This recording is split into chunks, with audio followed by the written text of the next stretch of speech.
Home sweet home. There she is. There's this guy. She's getting sold, I think on Wednesday, so a couple days from now. But we're gonna unload it, go right into the garage here, and do the water pump on it because that's all it needs, and then I can get it going. Pretty excited.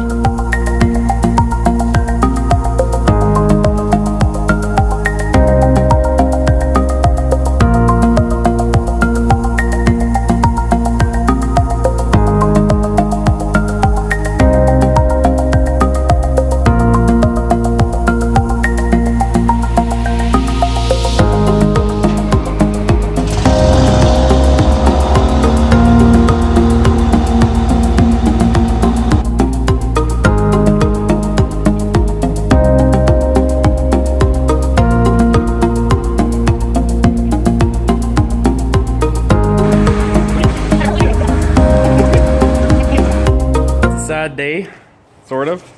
This guy is getting sold.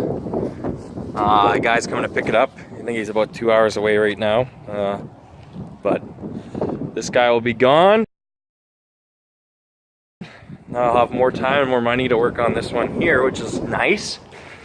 Pretty excited to get going on this guy. This is the original truck that I bought. I can post some pictures up and show you what it kind of looked like, but bought it as kind of a beat up farm truck. It has some sentimental value to me. I actually drove it from Saskatchewan, where I live, all the way out to the furthest point was Halifax in Nova Scotia. And I have a picture I can post on there too, but we went through Canada and came back to Canada through the States. So we went to Chicago, Detroit. This is a new engine. This is a 2-liter. There was the 2.2 fuel injected, but the last owner just put a 2-liter engine in it and put the fuel injected intake manifold and whatnot on there. It does need a water pump. Right now it's clogged and there's something wrong with it. I think it could be a mixture of the water pump and the a couple different things around those lines, but we'll get that figured out. I had a buddy actually create this fender here. There's 2 fenders mixed together. There's a little bit of a dent there, and we put them together and they worked really well, and it was all beat up, but I'm going to fix it up a bit more. There is little bits of rust on it, and I mean every Mazda has rust right there. That can be just quickly tack welded in. One of my favorite parts about this truck is it actually has a sunroof, and it works really well. And it has a little bit of rust on the box there, and there's rust holes on this side here, but nothing that can't be fixed. Like this here, I'd probably put a pan in it. It has an exhaust, and it kind of comes out kind of funny, but I'm gonna actually weld in brackets and get that welded up properly, and do something cool with the tip here.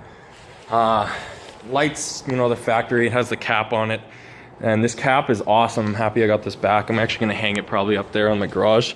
But in the back, there's a bunch of goodies. And I'll go through these in a bit. There's a door, and a whole bunch of wheels and whatnot, so we can go through that. This side of the truck is actually pretty clean, other than the fact that I actually hit a deer in this. I was driving the highway and the deer was coming at me, so I drifted into it instead of hitting the front of it. And it just bounced off the door, which I pulled out, and bounced off the back of the box. So the box will pull out fine, but this door, that's why there's a spare door. We can get a new door there. It isn't really too bad. It's a little wrinkly, and so it's a little annoying. Cool thing about it is last owner installed a hydro e-brake, which I need to bleed. He did the lines pretty good. He put them right through the ground and then up on the side there. Installed an RPM gauge, which will help out quite a bit. Now, Another cool thing about the truck that the other owner did was he put in these kind of neat LED lights. They light up this row and this row here, and then high beams will light up differently. Very simple, very standard. They just were plug and play almost by the looks of it. New terminals, very makes it look a lot nicer. But I'm gonna actually get this thing you know, primed up, get it running. Transmission works exceptional. Probably could use a new slave cylinder from what I can see. I put pace setter headers on it a while ago, so that's nice. It's lowered on torsion bars in the front, and it looks really, really good actually. I like the way it sits. I actually love the way it sits. And in the rear, it's sitting on, I mono-leafed it and I put 4-inch lowering blocks in it. The tire size I think is a little big. I would probably go with like a 195. There's a 205 on the right. Actually, these are 195s. 55-inch walls. I wonder why they look so fat. Probably because they're winter tires. The stance is pretty good, but if we look underneath, it's mono-leafed. So we have just the right, I can't remember what the spring's called, but it's just, you can actually see it right here. It's just the one leaf. So that's all it is. It's bouncy ride. I put toxic drop shocks in the rear and I think in the front as well. So it makes it, actually smooths it out quite a bit, and driving this across Canada was really smooth. I did not have it mono-leafed at the time. I just had 4-inch blocks. Right now it's riding on the frame with all the weight in the back. I am going to put 3-inch blocks in the rear to lift it up a bit, and then just kind of have a smooth looking daily. But this is definitely going to be a project, and I'm quite excited about it. I might get some different seats in there, but honestly, these are pretty comfy.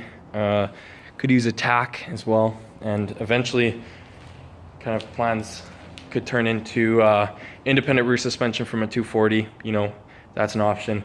Definitely either a KA or an SR out of a Nissan 240 and 180SX. I do have an SR laying around that I could put in.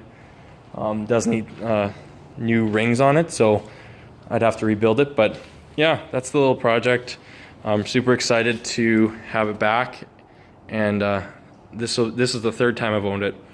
I really don't want to ever sell it again, and I don't think I will, just for various reasons and whatnot. So bye bye little baby truck over here. You will be missed. This one was also red, but you're off to a new owner. Carbureted, Weber carb, pace setter headers, re-indexed torsion bars. It had 4-inch blocks in the rear, which are in the car, I mean in the truck itself. But other than that, it's time to say goodbye. I will miss you, little truck.